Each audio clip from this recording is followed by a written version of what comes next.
So this is both my first time making a YouTube video and my first time building a computer. I will try and explain any mistakes that I made as I go along and also showcase how easy it really is to build your own computer. I initially traded my laptop for the system that you can see here. It had a Ryzen 1600 chip along with a GTX 1080 Ti, 16 gigabytes of 3000 MHz Trident Z RAM, an MSI SLI Plus motherboard, and a 650 watt power supply. I gradually started upgrading different components of the initial build. First, I started off by upgrading the stock cooler, case fans, along with cable extensions that better fit the black and white theme that I was trying to go for. As the case was initially somewhat sun bleached, I decided to vinyl wrap it so that it would also better match my black and white theme. While the case was looking much better by this point, I found that the Ryzen 1600 chip was still struggling with the task that I wanted to do. That brings us to where we are today. I was really impressed with the attention to detail in this case. The gray feet match with the side, as well as the little rubber pads that go under the thumb screws. However, this is not an entirely white case. As you can see, the PCI slot covers are black, as well as the Corsair fans that come pre-installed, and the cable grommets to route cables through. I found that there was sufficient space in the back for cable management, although I did take out the hard drive bay as I wasn't using that. With this case and my graphics card, there would be no room for a 360mm RAD at the front of the case.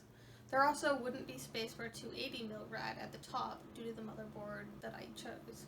However, it should work fine for either a 240 or a 360 RAD at the top. I decided to go with the Ryzen 3600, although sometimes I wish that I decided to upgrade to the 3700X. While the 3600 has been great for gaming and even streaming, I found that it struggled a bit in editing this video in DaVinci Resolve. The motherboard I decided to go with was the Asrock X570 Steel Legend with Wi-Fi. I put a lot of thought into this decision. While I could have gone with an X470 or a B450, I decided that I wanted the X570 to future-proof my build a bit more. I really liked that it had compatibility for faster RAM, which works well with Ryzen. I read some reviews online that criticized the lower-end MSI boards for having poor VRM configurations that resulted in excessive heat. I also really wanted a motherboard that would better fit my black and white theme. While the board itself has worked great so far, I have struggled with the Asrock software. Polychrome, their RGB software, refuses to load on the computer no matter what I do. Instead, I had to go to the Asus Aura software to control my RGB RAM, which worked just fine. Additionally, the overclocking A-tuning software that Asrock puts out will not work on my computer. After installing it, it just returned the message that this utility is not for this platform. I hope I can figure this out in the future. The motherboard that I got actually ended up going on sale about 2 days after I completed my build. When I contacted Newegg, they kindly sent me over a $20 gift card as a difference in price.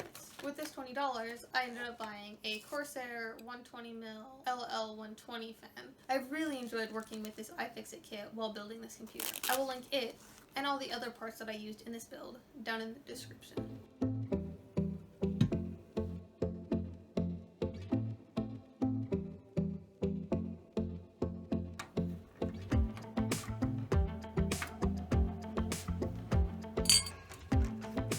This case came with a lot of screws, and I wasn't familiar with them all. So I just took a Sharpie and labeled all of the bags so that I could have an easier time working with it in the future. CPU installation was really easy and not something to worry about. All I had to do was align the little triangle on the CPU with the triangle on the motherboard. All I had to do then was gently place the CPU in the motherboard and pull down on the retention arm. Then came taking apart the old computer.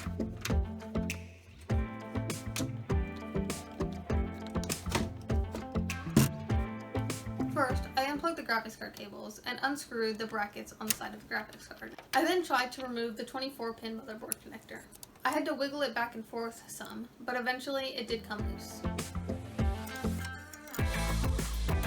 I was really surprised at how much dust had accumulated on the heatsink in the 3 months that I was using it. Then I went on to take out the 128GB NVMe SSD. Disclaimer here, I did it wrong.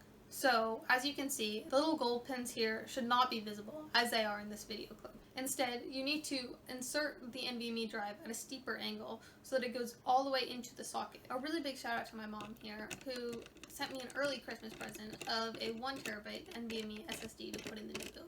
Then all I had to do was install the NVMe drive into the new motherboard. I then had to take the Noctua cooler off of the old motherboard. Notice here how bad the thermal paste application is. It should be an even amount across the entire die, but instead you see these thick clumps on one side and then thin in the middle. I never thought to change this because my temperatures were fairly cool, running at about 35 degrees Celsius.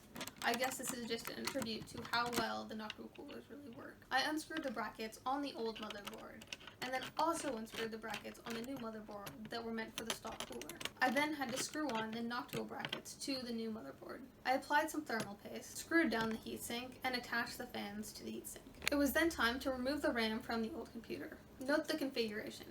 The RAM should be in the second and fourth slots furthest away from the motherboard.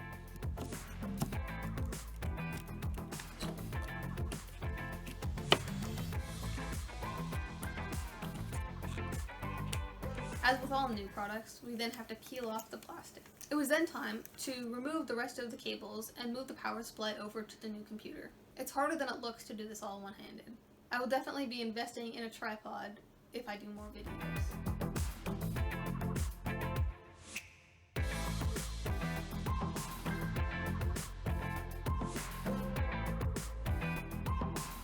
I then had a 1TB SATA SSD in the back. It was time to move that over to the new case as well. With the CPU cooler and the graphics card inserted, the build was really starting to come together. I probably should have put these case fans in first because they were quite the hassle to do with the cooler already installed. Again, showing how I failed to install the NVMe drive the first time. It doesn't show up here, even in the BIOS, which indicates that there really is a problem. As you can see, it had already gotten quite late, and I decided to call it a night. The computer booted up just fine, and so it was time to remove the plastic on the tempered glass side panel. This was a trick that I thought would work to activate Windows, but unfortunately it didn't. I think part of this was my fault because the license was for Windows 10 Pro, but I had installed Windows 10 Home. Fortunately, I was able to contact the initial seller, and he gave me the Windows key so that I could reactivate Windows on the new machine.